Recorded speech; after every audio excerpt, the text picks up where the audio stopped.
Welcome to Jumpstart Your Joy. I'm your host, Paula Jenkins. I invite you to join me as we explore how inspiring people have chosen joy in their lives and what they have to share with us about how to jumpstart joy in the world. Plus, how do we follow our own hearts, find work that lights us up while mindfully noticing the role that joy plays in our own journey.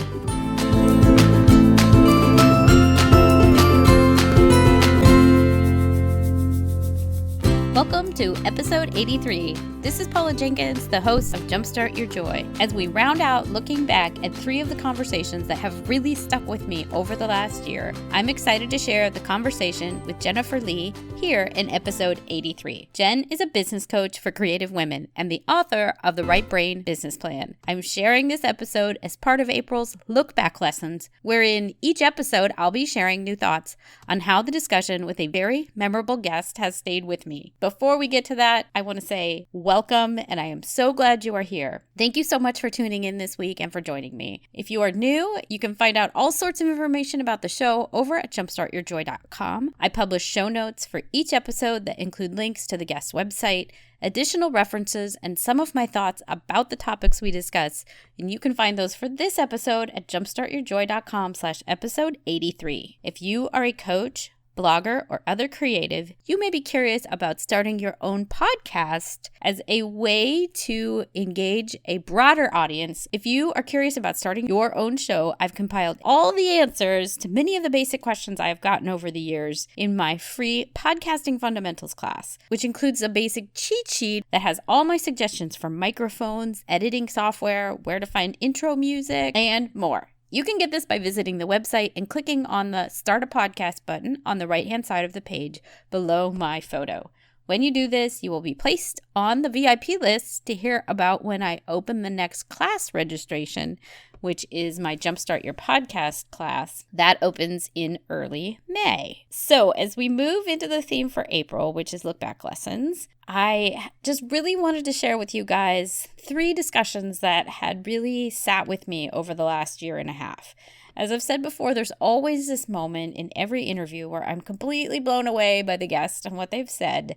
And I thought it would be really fun to reshare some of the conversations that have stayed with me and tell you guys a little bit more about how they've inspired me and what's happened as a result of that discussion. As we round out looking back at the 3 of these conversations, I am so excited to re-air this discussion with Jennifer Lee. Jen is a business coach for creative women and the author of the Right Brain Business Plan. And here's what stuck with me about our original conversation. It's all about honoring what you need and extending a sense of respect to yourself and to your business. If you're familiar with my story, for the year of 2016, I was out on my own as a coach and podcasting consultant. And at the very end of last year in December, I went back to work as a project manager. During the time that I was out on my own for that year, I felt like if I just pushed harder, stayed up later, kept doing more, digging in, that my podcasting, coaching, and consulting would grow organically and faster. And maybe you can relate to this as well. As a type A high achieving person, I know that I generally see results when I put my head to doing something. Especially if I keep trying. It's like that. It's that equation. If I try harder, then I'll see faster results. I'll see more results. I'll get ahead faster. Last year was amazing, and I did get to the point where I was breaking even as far as income and even making a decent amount of money, but I didn't really feel like I was getting the traction that I wanted or thought I should, and I really didn't like the idea of going back to a day job. And so there, I said it. I had a lot of judgment around myself and what it meant, even if I was just thinking about returning to a full-time gig. There's this moment in this interview that you guys are about to hear where Jen very confidently and kind of casually says something about getting a job if you need to, because it's the respectful thing to do for yourself and for your business. And I swear to you, in that moment, as she said it, I could feel everything shift around the judgments I'd had around myself about what I was doing and about how I had been putting so much pressure on myself and about the judgments I had on myself for thinking about even going back to a full-time gig. So as she said that, I stopped judging myself or seeing any sort of negative reason to going back to a job. In fact, even after that discussion, I began to see that my project management experience was really a gift. that I had this amazing skill set that was very marketable and usable, and that it could help buoy me along as I went towards my other business goals of coaching, podcasting consulting. And so that really changed the course of my year, and it changed how I saw my business too. Since I've gone back to working full time, I've actually gotten more clients than I had before, probably because I'm not so stressed and I'm not putting out weird vibes to the world. And I'm moving into podcasting, coaching, and consulting as my focus for my business. And the reason for that is that it just makes sense. But I had to let go of a lot of the control and kind of the head down stubbornness that I had and the thoughts around that I was going to make this business work right now. And in turn, it was super helpful to be able to come up for air, look around, and focus on what was working, and also give myself a little bit of breathing room around what I was doing. So here we go. Here's the interview with Jennifer Lee. Welcome to the podcast. Today we have an interview with Jennifer Lee. She is a business coach and author. Welcome to Jumpstart Your Joy, Jen. Hi, Paula. It's great to be here. Yay! It's great to have you. Would you like to tell us about what you love most as a child or in school? What were your early sparks of joy? Oh, goodness. Definitely, I loved to paint. So, one of my favorite pictures of myself from childhood is in my kindergarten art class. We would have that in the cafeteria, and I had my little pigtails and my red apron and my acrylic paints, and I just loved to paint and draw. I also really loved Pippi Longstocking. I wanted to be her. Yeah. I love it. Just creative stuff like that. I think one time I made I tried to make a calendar out of taking pictures of my stuffed animals in different, scenarios for the holidays or whatever. So just creative projects like that. Yeah. That's wonderful. I love that. Did you share your calendar and give it as a gift or? No, I don't think I actually produced it because I don't think the photos actually came out. But in my mind, it was really great. I love it. No, it's the pinup of the stuffed animal world. Yeah, I love it. That's so sweet. Because I was the kind of kid that had a ton of stuffed animals. Mm-hmm. And yes, they were my best friends. For sure. That's so wonderful. And what is it that you do now? And who do you work with? Yeah, well, I am a business coach for creative entrepreneurs, and I help them launch and grow their businesses in a creative and authentic way that really helps speak to their unique gifts. So, yeah, I love working with people who are creative, right brain, a little different, who want to make a difference in the world and to really embrace what makes them special, what are their special gifts, and to use that as a way to, help them stand out from the crowd and have the impact that they want to have on the folks they want to help. Yeah. Well, and I imagine, or actually I kind of know from having been a creative in my own way as a coach, a podcaster, there's probably a lot to break through just by what we've learned in school / what maybe we learn in business school, wherever we've been, but that teaches us there's a certain way of being to be an entrepreneur / business person. What kind of things do you run into, or what comes up for people as they start to use a right brain? Yeah. I mean, it's so interesting. You're absolutely right that we get drilled into us, I guess from school or, climbing the corporate ladder, what have you, that we need to do things a certain way, that, there's this traditional way of approaching business and you need to, do this formal business plan and all this stuff that feels like these big, heavy shoulds. And so a lot of times when, people come to work with us doing right brain business plan stuff or, working on their creative business, it's like giving a big permission slip to say, you actually get to do this in your own way. You get to bring your passions, your gifts, your whatever excites you and how you like to express yourself. Those are really the most valuable tools in terms of understanding what your gifts are and how to share them in a way that feels good to you and that really resonates with your peeps. And it's kind of you need to let go of, chuck all that stuff that you think you should be doing and really trust yourself, trust your own creative process, because it's not a linear process. I mean, running a business, I feel like is actually a very creative process and totally nonlinear. Even though you might have goals, you might have, this vision that you want to hit and outline some steps to get there. It never happens the way that, you plan it, you plot it on the calendar. There's always twists and turns. You need to be able to, respond to things if it's not quite working, or you find a new way to do it and innovate. It's very twisty-turny, Yeah. Well, and I love, too, that you said, because probably the shoulds keep coming up. Well, actually, I know they keep coming up, like, in ways that, well, I should do it this way, but then there's that sense, too, and it's probably partly a multi-passionate instinct, meaning people, if they're new to today or this week's series that we're doing, it's around multi-passionates, which are folks that have so many interests and aren't really, like, there's not just one thing that they want to do. We're all very interested in following lots of different things, and that's what gets us excited. So go back to the website, jumpstartyourjoy.com, and you'll find some more. But it's probably definitely a way of what multi-passionates think differently. And so if we're following all the shoulds, then we're going to get off of maybe what really makes us unique in our ability to integrate and what kind of aggregate ideas and then make something new. Yeah, because there's so much of the self-judgment that's happening, and then people just stay stuck, So it's being able to move past that and focus on, well, what is the impact that I want to make? Yeah. Yeah, and it can be super hard if you're listening to all the shoulds to get there. Oh my God, there's so many, right? Yeah. And they're all, sometimes they contradict each other. And, what do I do? Yeah. That's funny. Yeah, they do contradict each other, especially when you maybe get new information based on people saying they love A, B, or C that you've been doing. And you're like, oh, that wasn't even on my roadmap.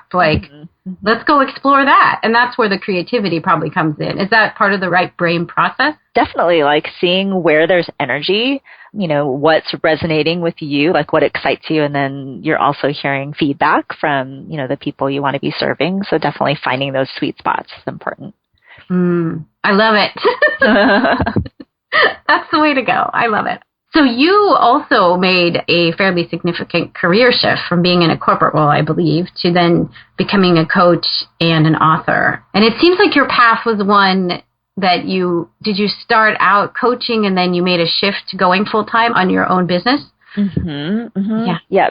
So I'm actually celebrating my 10th year anniversary of leaving corporate in June this year. Exciting. Yay. Congrats. Thank you. It's kind of crazy. Yeah. But yeah, in terms of my transition, so I was in corporate roles for about a decade in various industries and such. And I think it was in 2000 when I had my first coach. I hired a coach, and I was like, wow, this is really awesome. Maybe I want to help people like this one day. And then I finally took the coach training in 2003. And then it wasn't until 2006 that I actually quit. So, it took me a few years of building up the courage to do it, and certainly, coaching on the side. It was actually great to do the training while I was in my corporate job because it made paying for the training a lot easier. Yeah. But it certainly was a lot to juggle time-wise, because I had a pretty demanding job. But yeah, it did take me a while. And it wasn't like I quit because I had the, coaching practice all filled up and the brand ready. It was because I had had enough of dealing with something that wasn't in alignment, with, as I was getting more experience doing the coaching and seeing the impact that I was having, and the stark comparison to just the work that felt really not authentic or not like I was able to make the impact that I wanted to make, in my corporate role. So yeah. So in 2006, I had to say bye. Yeah. Well, I think Michelle Ward sometimes says, I want to highlight and underline and put stars around that. Because it's so interesting. I think there's that impression, and I'm not saying specifically, obviously, of you, but of people that move into their own entrepreneurial venture, where it's that they're going along, and then there's a perfect smooth path that it's a clear exit, and everything's lined up, and you've got all these clients, and it's an already existing supporting coaching practice.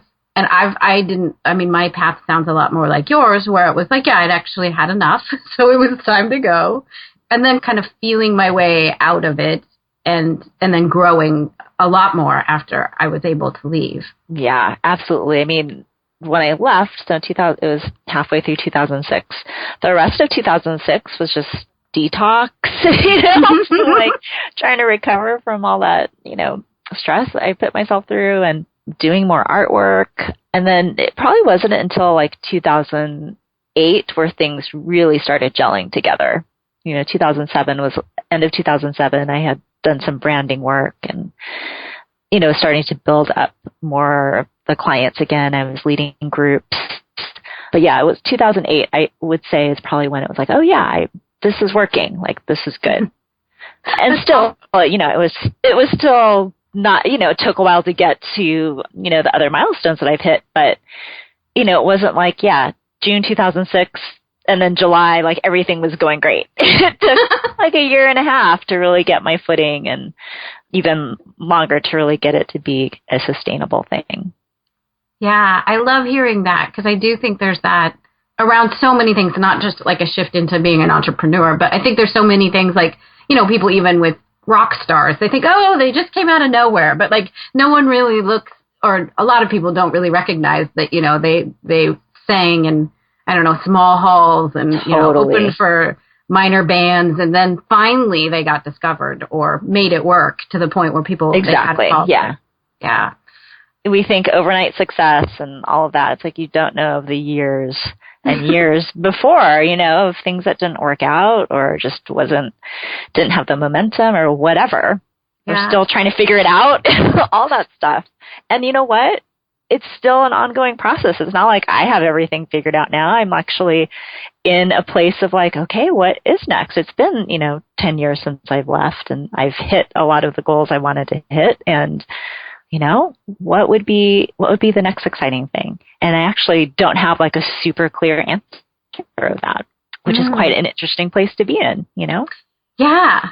So, yeah. And that seems does it get a little meta for you where it's like, Are you going back to your own like right brain toolkit to kind of dig in, or what does your process look like as you navigate the next steps? Yeah, I mean, it's kind of let's go back to basics, and even I think it's kind of in the ether of people who are kind of their businesses are more mature. They've been doing this for a while, and it's like, okay, yeah, what's next? And it is an interesting place to be in, and it is connecting back with what brings you joy. So. Last year in 2015, I got a studio space.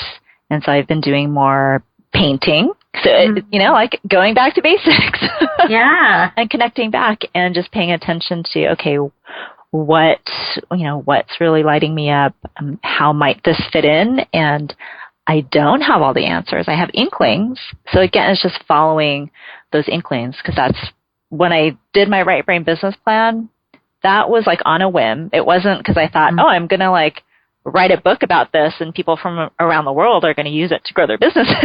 Like I was just on my kitchen table doing a art every day challenge and I did it for myself. And when I shared it, people were like, that's really cool. And it resonated and it just kind of organically grew from there. So it's not like I had this whole thing mapped out. I mean, of course I want to write a book someday. I want to, be a thought leader, all that stuff. But in terms of like the specifics of how it would happen, no idea. Or it didn't happen the way I thought it might have. And it's like even better. So I'm just staying open to that. I love it. Yeah. I love that you had opened yourself up to kind of curiosity and just following maybe even your muse of like, okay, where's this going? Let's just get creative and see what happens. Exactly. Instead of like saying, okay, it's going to be this. Again, even going back to like what our traditional models are. Right. That you've got to sit down and write, and there's something to that, like being creative even when you maybe don't necessarily feel like it. But yes, but also not like you're going to write a business plan and it's going to go this way. And, that's not going to work.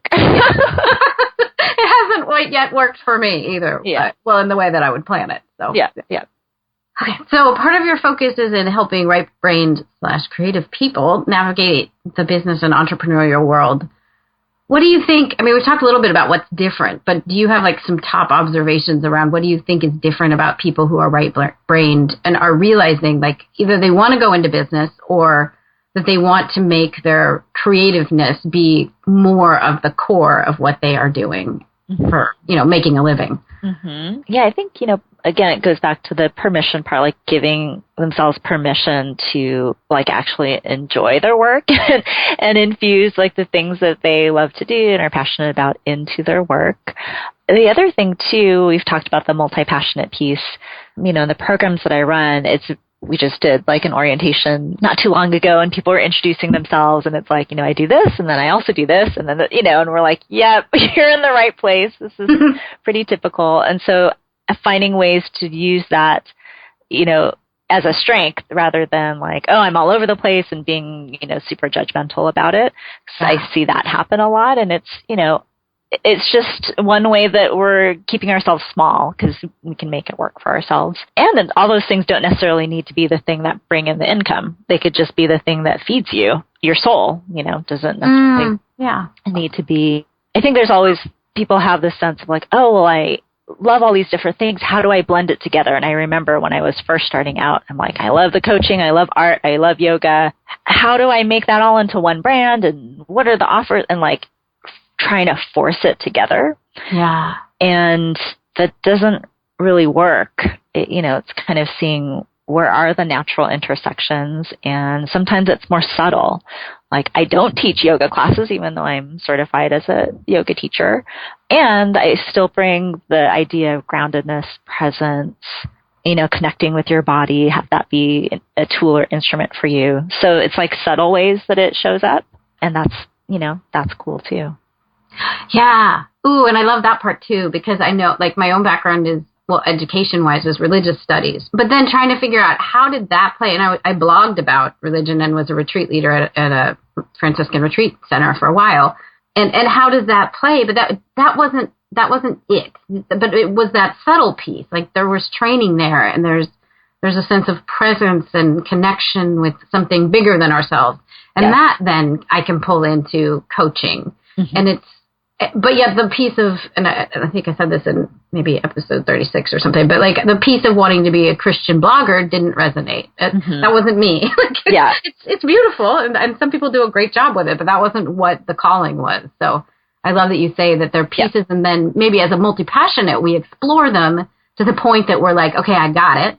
But then there's a question of how do I integrate it with the other things that I want to do sometimes. Mm-hmm. Yep. And it could just be that it's sprinkled throughout here and there and it's not like super obvious to people, looking in from the outside, but it's a way that you're integrating it. I'm just grinning. I think it's hard to have been and be the person that like has so many interests. I mean, and I've integrated this in now and recently realized like, well, that's probably why there was something in it that I needed, but that I don't have to use it in its totality. What do you think are the hardest parts about being a multi-passionate in running a business? I think it makes it hard for people to prioritize.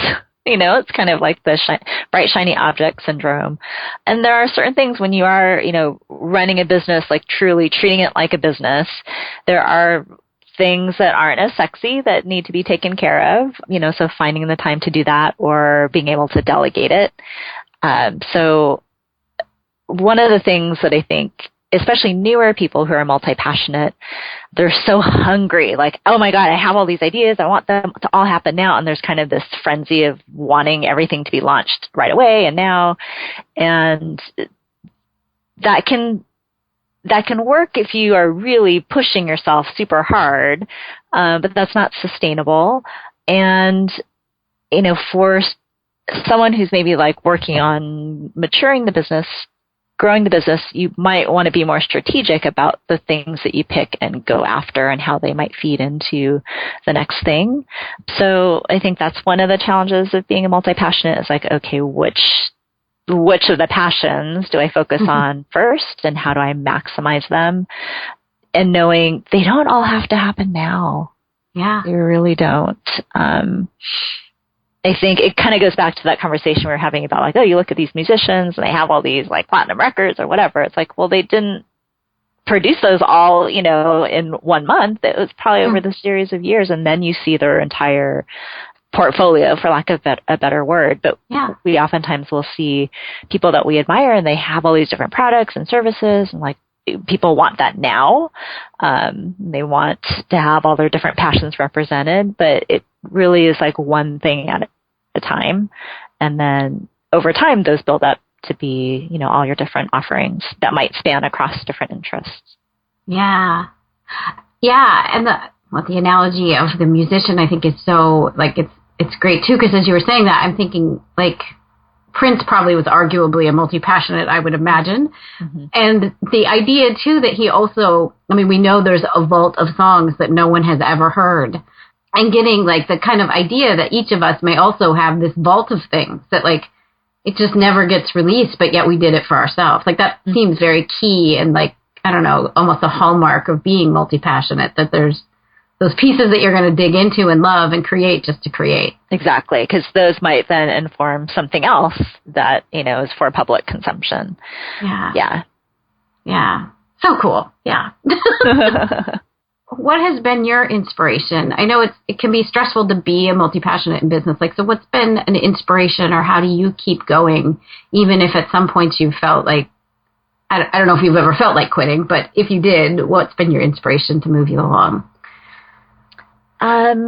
Certainly connecting back with my creativity. Like I was saying, you know, investing in getting a studio space, it really makes no sense business-wise. But, it's not like I'm selling my paintings. I'm not creating them, you know, commercially. It's really for me to have a creative practice and to have a way for me to express, you know, whatever emotionally stuff I'm going through, or just to have fun and play and go back to that kindergarten self that really loved art class. Yeah. So creating space for that, and then also just space in general. Like that's been something I've pushed myself really hard to, you know, grow the business to where it's gotten. And it's also like, okay, well, making sure I take time to take care of myself, all the self-care practices, and having that be okay, and have that start to have, you know, a priority as well, because that's actually more important in the grand scheme of things. So it's about, you know, conscious choices. Yeah. Yeah. What kind of space have you found is helpful for yourself? Like you're saying, kind of to give yourself, I don't know, probably room to both be creative, but also to care for yourself as you go. Mm-hmm. Probably since 2008, I think, I've been practicing what I call self-care Fridays. And those are where I don't do any meetings. You know, I don't do like client work, calls, that kind of stuff. And I'll oftentimes go to my studio or just have lunch in my backyard or go on a hike with friends. So that's been a really important practice for me. And when I don't do it, when I start, you know, infringing on my own self-care Friday, it's not pretty. Yeah. Yeah. So that's been helpful. And then just like having, like just taking better care of myself, and not always like, it's funny because I left corporate, right? It's like I was really driven and ambitious in my corporate career. I wanted to hit a certain salary, hit a certain title. And when I left that and start my own thing, it's like, well, yeah, I get to do my own thing and I get to do it the way I want it. And there is an element of like, oh, well, I want to, you know, hit these certain milestones. I want to be a best-selling author. It's like all the same stuff. It's like you can't escape. So I've been like retraining myself to be, you know, enjoy what is so, and to not have to like work so hard in order to have what it is I truly want. Yeah, it's hard. It probably goes back to some of the like traditional expectations on all of us that things look just like this, and that we get that drive, or we're born with a drive. Yeah. Like it's just insatiable. Exactly. I mean, I think there's no escaping it really for me. So it's just like, well, how do I work with it? Yeah. In better partnership, you know? But that's also part of this, you know, giving yourself permission, because, you know, I thought, oh, working for myself, that's totally giving myself permission to have it be any way I want. And yet looking back, it's like, oh, well, I still was operating under these external expectations, the way I should be, you know, this is how you should be successful. So I'm in that process of like redefining that for myself and giving myself permission to have that be different. And I think it's been really helpful. I mean, that's a lot of what I've been sharing with the people I work with in my mentorship program. And I think it's been like a breath of fresh air for people, you know, to be able to still work on their business and love it and to not have it take over, because I see that happen so much, and it's actually really disheartening because, you know, like we go into business because we love what we do, we're passionate, and then it's like for some people driving them crazy because they're holding themselves to these external standards and time frames that are so unrealistic, you know? So going back, trusting yourself. Yeah. And knowing it's a creative process that takes time. Yeah, I love that too, that it is the creative process. Because I think even having left, I mean, I know of my own self, there's still this idea that I should be working 9 to 5. I mean, literally those hours. Also, if not more. Well, yeah, come on, exactly. You I know. You must know my inner critic. Well, yeah, because she says that I should stay up because I used to stay up every night while I was, you know, because I also did the double, like, training to be a coach and then maintaining a blog and starting a podcast, like all of that. So I would stay up till 1 or 2, and that wasn't unusual. So the inner critic likes it when I stay up that late still. I know. Yeah. Like I've untrained myself. I haven't done that in quite a while, which is amazing. I used to operate that way. Yeah. How did you untrain yourself? Well, you know, I ran into some health issues. That's like a rude awakening. Yeah, I think that's probably been the thing that's helped me reconsider, you know, like, this isn't my body's telling me something different, you know. So, right. Yeah. And that this is not sustainable. No. It seemed like it was working for a while. Yeah, and I really plowed through it. I mean, I have like an autoimmune kind of issue, and I get joint pain and fatigue. And it's incredible. Like I wrote my second book still dealing with a lot of that stuff, and traveled a lot that year when it came out. And looking back, it's like, I can't do that to myself again. Not good. Yeah. Are you feeling better now? I am, for the most part. I mean, it comes and it goes, but certainly I haven't had those days where I'm like, I just need to stay in bed. So that's been good. Yeah, that is good. Well, so you mentioned about your mentorship program a little bit. Do you want to explain how that works, and if the ears perked up, like what you guys do and who it might be for? Oh, yeah. Thank you. So the mentorship program is my 10-month group coaching program, and I think this is like the 6th time we're running it. And it's really for creative entrepreneurs who are wanting to really grow the business. So they already have a business in place, and it's really learning how to connect with the right people and how to make the offers that are really authentic to them, that feel good. And we talk about launching. So it's kind of all those basic things about growing the business, but doing it in the way that works for you. So we're so not like, here are the 10 steps to, you know, create the blog that then helps you launch the thing. Like, it's not that. It's more, here are the concepts to be thinking about and to help you think for yourself about what's going to work best for your business, and to have fun with it too, you know? Yeah. So it's kind of like this idea of taking your business more seriously and still having fun.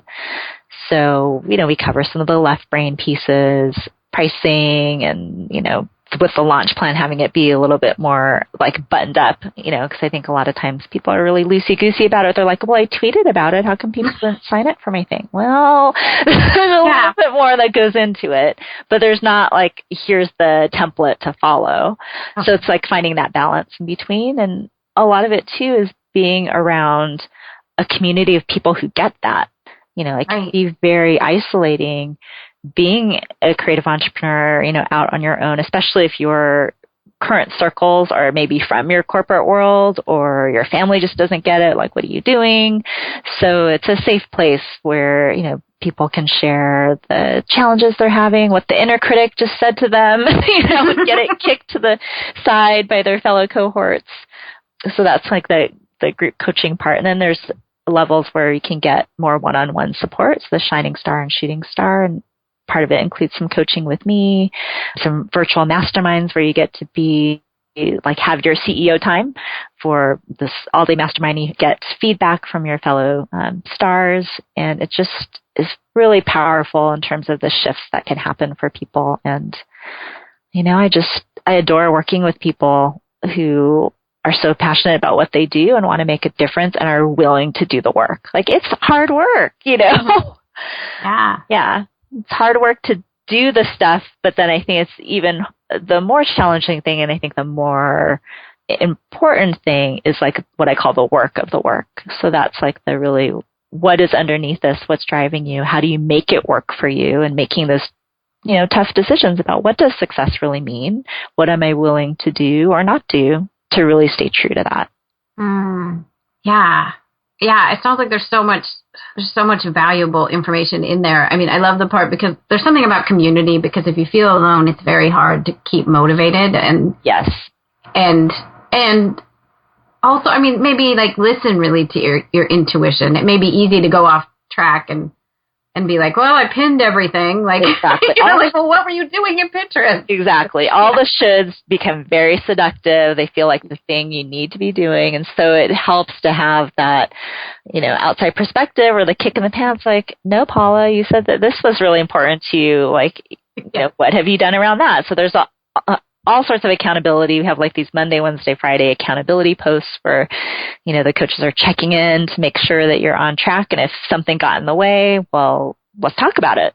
Yeah. Maybe you don't need to do it anymore and, wasn't the right thing. Or like, oh, this inner critic is just really at your throat. Let's do something about that and have you reconnect with why you're doing what you're doing.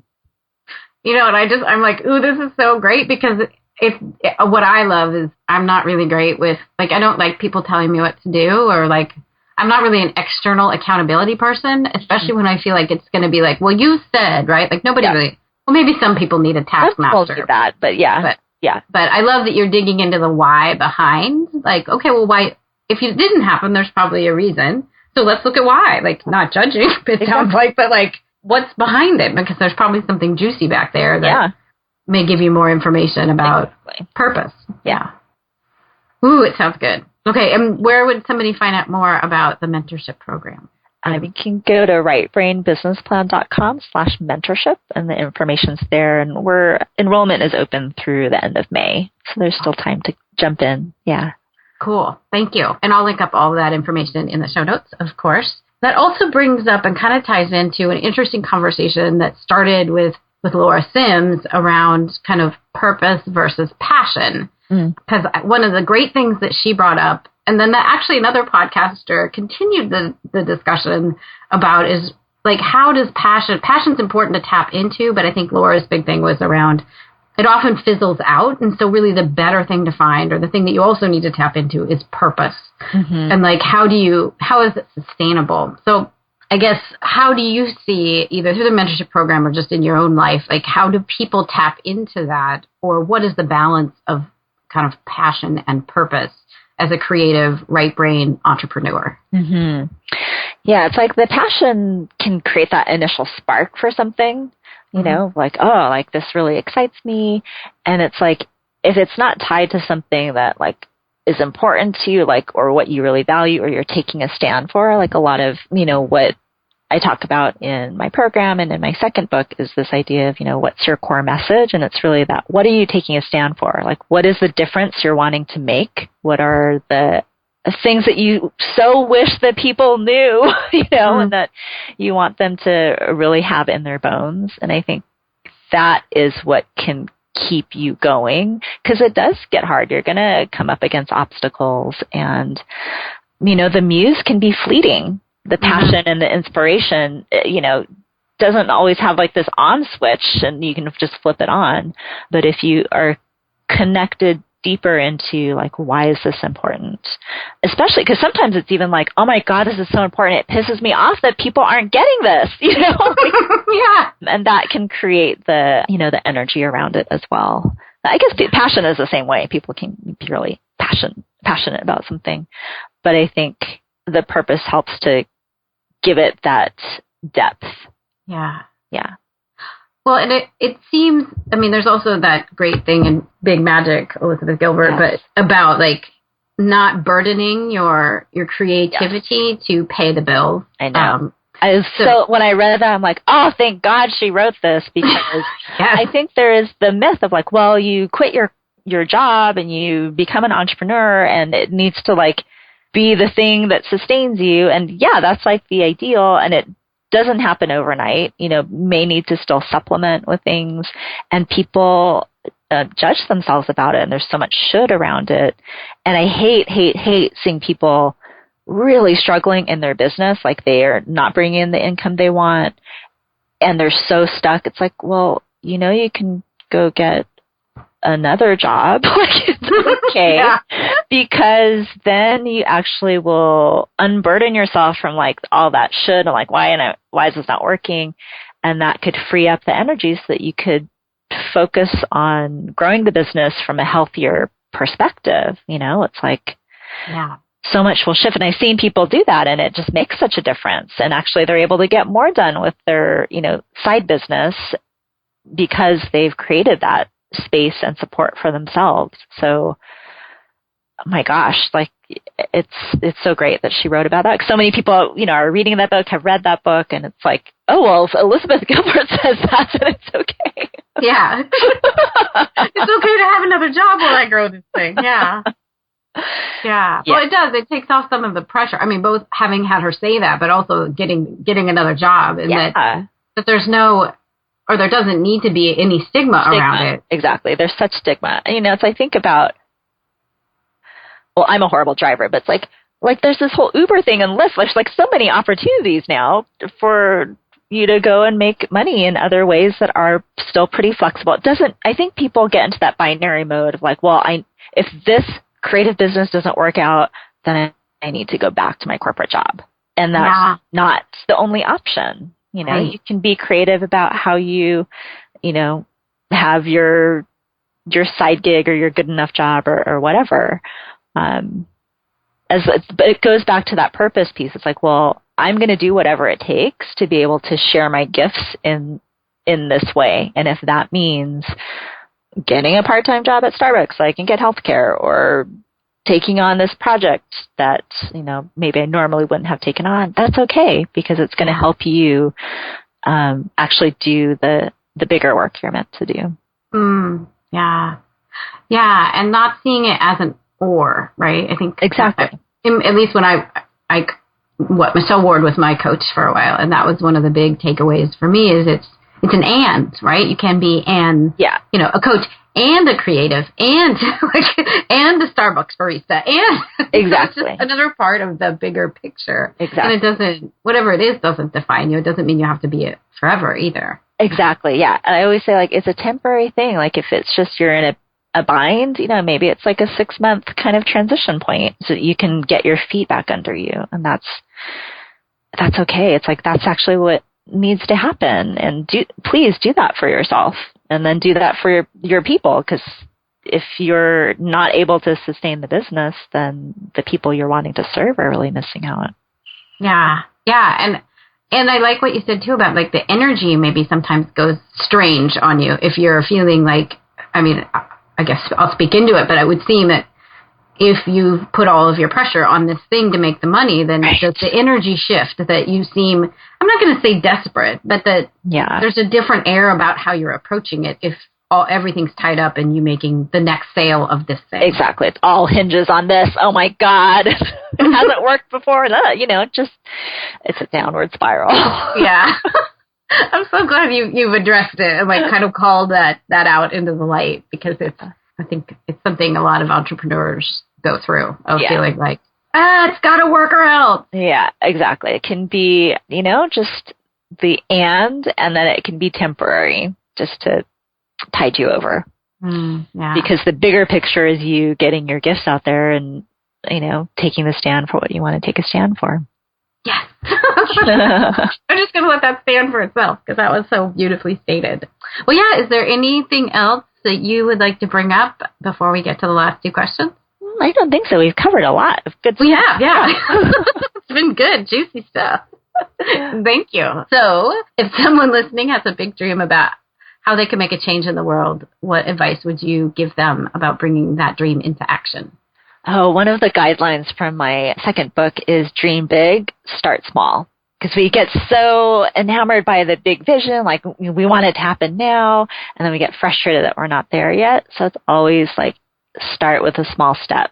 The small step might just be like speaking it out loud, telling a good friend, or maybe taking a class or commenting on a blog post. It's like really small things that then add up over time to get you closer and closer to the big dream, the big vision. Yeah. Yeah, because it's so easy to get into what I call end thinking of like, here's the big thing. And then it's so overwhelming that, of course, you can't get from A to B because it's not obvious what the steps would be at all. So, yeah. And oftentimes it's like taking those small steps, then you're like, oh, okay, then this thing is next. Oh, this thing. And, right. They inform each other as you move forward.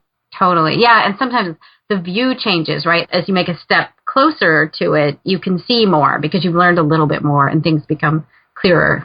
Yes. Exactly. Yeah. So last and most joyfully, what are 3 ways that you can think of to jumpstart joy in your life, in the world, or in other people's lives? Oh, goodness. I guess one of the things is to like pause. Kind of seems like a weird thing. It's like, oh, joy, like just want to keep doing things. And actually sometimes in the pause is where you can connect with, oh, this is actually what needs to happen, or this is what I need. So pausing. I'd say the other is surrounding yourself with supportive, inspiring people, because, the inner critic is always at the ready to say something. That's just how it works. Oh, yes. Mine is. Yeah. So making sure that, you have people to lean into when you might, lose sight of all your gifts and all your great things going on. And I guess the other would be, making time for me, it's like my creative process, however I want to express myself. For other people, it might be maybe something more physical or, whatever, but what's the thing that really brings you back to you, and creating time for that. Oh, yes. Thank you, Jen. This has been just such a lovely treat to get to talk to you. And thank you so much for being on the show. Oh, thank you for having me. Jen, thank you so much for sharing your voice and your talents and all of your realness and authenticity with the world. I'm so honored to have had you as a guest on the show. Thank you so much. If you want to join in the discussion, where I'm going to be talking about this question, what's holding you back from realizing your dreams? You can join in. I'll be chatting it up over on Facebook, and you can find the group there is facebook.com/jumpstartyourjoy. You can also find the show notes and links to Jen's blog along with her books and her course offerings over at jumpstartyourjoy.com/episode 83. This week rounds out the Look Back Lessons series. I would love to hear what you've thought about this format and any of the aha moments that maybe you've had along the way with these guests or other guests. So if you want to drop me a note, you can find me at paula@jumpstartyourjoy.com. You can send me an email. I would love to hear from you. If you have thoughts to share or if you just want to be in touch. Next week, we're going back to new episodes, and the theme for May is finding what fits. And that could be in business or in life in general. It's just going to be a really fun month. And I'm super excited to announce that Emily Wapnick of Putty Like will be joining me to celebrate the launch of her brand new book, which comes out on May 2nd, which is next Tuesday. And her book is called How to Be Everything. Emily is coming back for her second time, and I have to say that we have the most hilarious and joy-filled discussion, and you're really not going to want to miss it. So I hope you'll come back next week and tune in. And until then, I hope that your day is filled with so much joy.